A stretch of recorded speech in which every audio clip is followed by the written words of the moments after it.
నిరీక్షణ prayer house మరియు centre సంఘముల తరపున కరుణామయుడైన యేసుక్రీస్తు నామంలో మీ అందరికీ నా శుభములు. ఈరోజు దేవుని వాగ్దానం 103వ సంకీర్తన 13వ చరణం.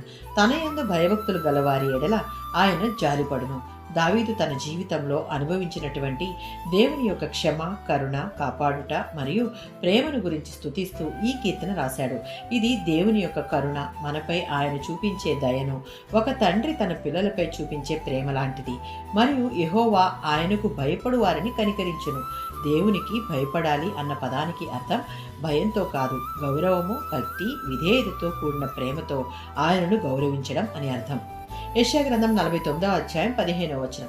స్త్రీ తన గర్భమున పుట్టిన బిడ్డను మరుచునా, ఒకవేళ ఆమె మరిచిపోయినా నేను నిన్ను మరువను. దేవుని దయ, ప్రేమ తల్లిదండ్రుల ప్రేమ కంటే ఎంతో గొప్పది. మలాకీ గ్రంథం 3వ అధ్యాయం 17వ వచనం. తండ్రి తన సేవకులను కాపాడినట్లు, అనగా దేవుడు తన ప్రజలను తన పిల్లలుగా ప్రేమించి జాలిపడి వారిని కాపాడుతాడు. మత్తయి సువార్త 7వ అధ్యాయం 11వ వచనం.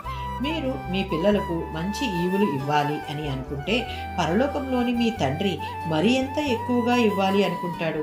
దేవుని ప్రేమ మనిషి ప్రేమ కంటే అపారమైనది. ఈ వచనం ద్వారా దేవుడు కరుణాశీలుడు, దయతో కూడిన తండ్రి అని, మన ప్రతి బలహీనతలను ఆయన అర్థం చేసుకుంటాడు అని, మన పాపములు మన మీద ఉన్నప్పటికీ ఆయన మన మీద కృప చూపి ఆయన వైపు తిరిగిన మనలను ప్రేమతో కౌగలించుకుని ఆదరిస్తాడు. దేవుడు మనకు తండ్రి. ఆయన మన ప్రతి పరిస్థితిని తెలుసుకుంటాడు.